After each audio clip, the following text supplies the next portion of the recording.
আলিপুর চিড়িয়াখানায় সোমবার এবং মঙ্গলবার পরপর দুদিন দুই বাঘিনীর মৃত্যুর ঘটনা ঘটেছে। 24 ঘন্টার মধ্যে দুই বাঘিনীর মৃত্যুকে ঘিরে ইতিমধ্যে মৃত্যুর কারণ নিয়ে ধোঁয়াশা তৈরি হয়েছে। আলিপুর চিড়িয়াখানা কর্তৃপক্ষের তরফে 3 জন পশু চিকিৎসককে নিয়ে তদন্ত কমিটি গঠন করা হয়েছে। আজ আলিপুর পশু হাসপাতালে দুই মৃত বাঘিনীর ময়নাতদন্ত হবে। গোটা প্রক্রিয়াকে ভিডিওগ্রাফি করা হবে। সূত্রের খবর, অরণ্য ভবন এবং আলিপুর চিড়িয়াখানা কর্তৃপক্ষের দাবি, মৃত দুই বাঘিনী বার্ধক্যজনিত রোগে ভুগছিল। মৃত দুই বাঘিনীর মধ্যে একজনের নাম রূপা, অন্যজনের নাম পায়েল। রূপা হল সাদা বাঘ এবং আলিপুর চিড়িয়াখানাতেই রূপার জন্ম হয়। ডেরাকাটা বাঘ অনির্বাণ এবং সাদা বাঘ কৃষ্ণার সন্তান রূপা। রূপার বয়স হয়েছিল 21 বছর। অন্যদিকে 2005 সালে উড়িষ্যা থেকে পায়েলকে আলিপুর চিড়িয়াখানায় নিয়ে আসা হয়েছিল। পায়েল হল ডেরাকাটা বাঘ।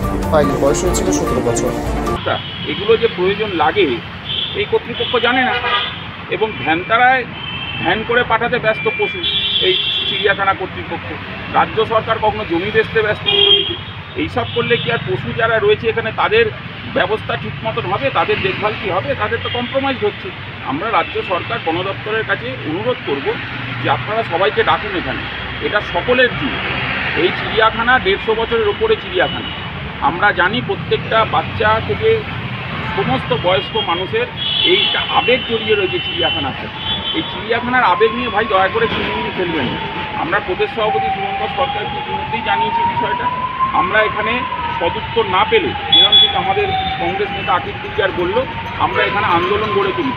আমরা কিন্তু কোনো ছাড়ব না। তার কারণ হচ্ছে এই চিড়িয়াখানায় ডাইরেক্টর এত বড় ঘটনা, দুটো টাইগার বাঘ মারা গেল, তার জন্যে তার এখানে অনেক আগে উপস্থিত এসে বিষয়টা দেখা উচিত ছিল। কি করলেন? কেন করলেন না? উনি কি আসেন? অফিসে আসেন? বেড়াতে করতে আসেন না? ছুটি মানে কি? একটা দুটো বাঘ মারা গেল, ওনার তো আগে এসে এখানে তদারকি করা দরকার যে কেন মারা গেল। এটা তো আমাদের ঐতিহ্য, একটা হেরিটেজ জুল। এটা তো ভুলে গেলে হবে না। এখানে আপনারও চাকরি আছে, বহু মানুষের চাকরি আছে।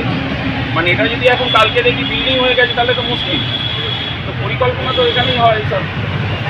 আমরা খুব চিন্তিত। আমাদের গুলজার এখানে গুলজার চিনে, ও ব্যাপারটা দেখছে। ইউএস ডাইরেক্টর যিনি, ওনার সাথে কথা বলা হবে। আমরা শুধু আজকে প্রতিনিধি মারফত এলাম। আমরা প্রদেশ সভাপতি শুভঙ্কর সরকারকে জানাচ্ছি, জেলা কংগ্রেসকে জানাচ্ছি, বিভিন্ন যারা আছে এখানে চিন্তার ব্যাপার। এটা চিড়িয়াখানা খাস কলকাতার বুকে 150 বছরের হেরিটেজ। এটা আমার থেকে আপনারা বেশি ভালো জানেন। এই চিড়িয়াখানায় প্রত্যেকটা মানুষ এই চিড়িয়াখানার আবেগের সাথে জড়িত। দুটো বাঘ 24 ঘন্টার ভেতরে মারা যাচ্ছে। মানে তাদের কি প্রপার মেডিকেল ট্রিটমেন্ট হচ্ছে না? ভেতরে খাদ্যর কোনো সমস্যা হচ্ছে? কী সমস্যা হচ্ছে?